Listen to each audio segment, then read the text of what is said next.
저는 장관님께서 오늘 이 특검을 논의하는 자리에서 조금 더 법무부 장관으로서 국민 앞에 겸손하는 태도가 맞다라고 생각이 됩니다.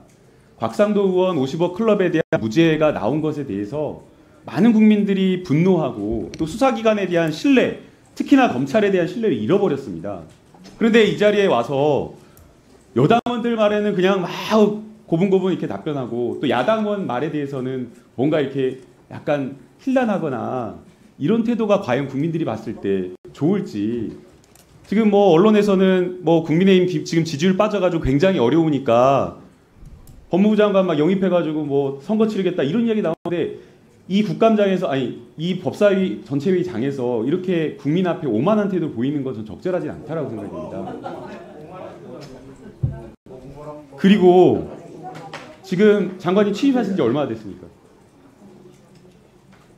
제가 세어보진 않았는데 1년은 아직 안 돼. 한 300일 가까이 됐을 것 같아요. 네, 1년은 좀 안 됐지만 거의 1년 가까이 되는 거죠. 300일 좀 넘었고. 예, 그리고 이제 이 정부도 곧 1년 되는 거 아니겠습니까? 그렇죠? 그러면 도대체 언제까지 전 정부 탓을 할 겁니까? 검찰을 과거 검찰 나누고 지금 검찰 나눠가지고 1년 동안 수사기간이 있었으면 적어도 1년이 됐다고 곽상도 수사를 저희가 했다고 거짓말할 수는 없잖아요. 장관이 들어가 주십시오. 말 안 끝났습니다.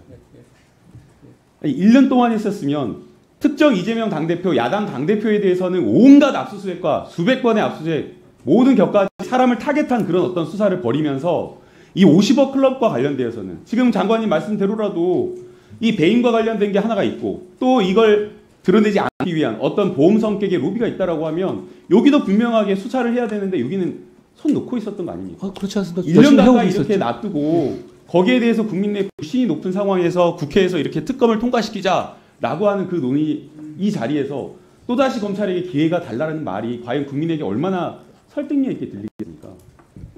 저는 전혀 그렇지 않다고 보이고요. 이제는 오히려 국민에게 죄송하다는 말씀을 해야 되고 특검이 출범, 국회 논의에 따라서 특검이 출범될지 어떻게 될지는 모르지만 특검에게 수사권을 넘겨주는 그 선까지는 최선을 다해서 하겠다라는 그 겸손한 태도가 맞지 않나라는 생각이 듭니다.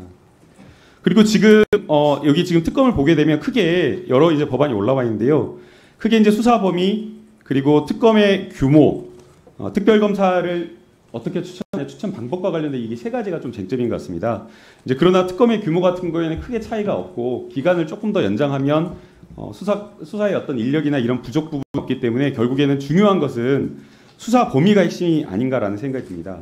앞서 이제 그 법무부 장관님 여기에 대해서 배임과 관련된 로비 배임과 관련된 이 두 가지를 이야기하셨는데 거기에 하나 더 중요한 게 있다고 생각이 됩니다.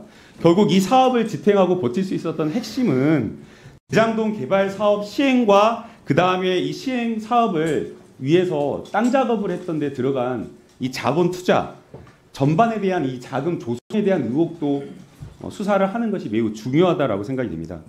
특히나 그 과정에서 2015년 수원지검에서 한 차례 수사가 있었는데 지금 최근 나온 기사를 보게 되면 거기에 김만배 씨가 부탁을 해서 또 곽상도 의원이 개입을 해서 수사를 무마했다라는 그 의혹이 제기가 되고 있고 그 무마 의혹을 제기했던 사람들 중에는 또 일부는 50억 클럽에 또 포함이 되어 있어서 그 과거 2015년에 있었던 그것과 지금의 대장동 수사가 인물도 똑같고 그리고 거기에 개입했던 로비 대상자들도 똑같고 역시나 마찬가지로 관련되어 있기 때문에 이 의혹을 철저하게 수사를 하는 게 저는 맞다고 생각이 됩니다. 장관님 어떻게 생각하시나요? 당연히 철저하게 모든 지금 얘기 나오는 부분에 관해서 저는 이 법조에 있는 분들이나 이런 분들이 이런 식의 어떤 그 이 토착 비리에 어떤 식으로든 간에 숟가락 얹으려고 했던 의혹이 나는 것 자체 대단히 수치스럽고요. 이거 반드시 밝혀내고 엄벌해야 한다고 생각합니다. 네. 그런데 말씀하신 것 그런 중에서 상황에서 잠시만요. 이제 아니 지금 너무 금방 또 이야기할 수도 있잖아요. 예. 장관님은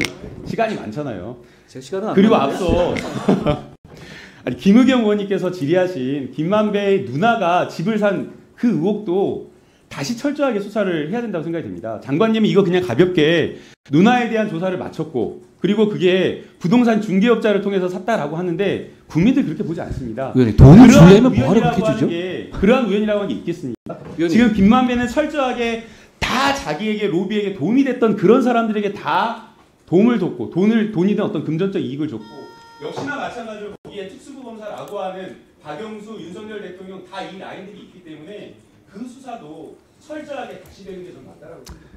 박영수 전 특검에서 오늘 압수수색 들어갔고요. 그리고 지금 말씀하신 것처럼 그렇게 만약에 로비하는 거를 50억씩 턱턱 약속하는데 그걸 시가로 부동산 통해서 사줍니까?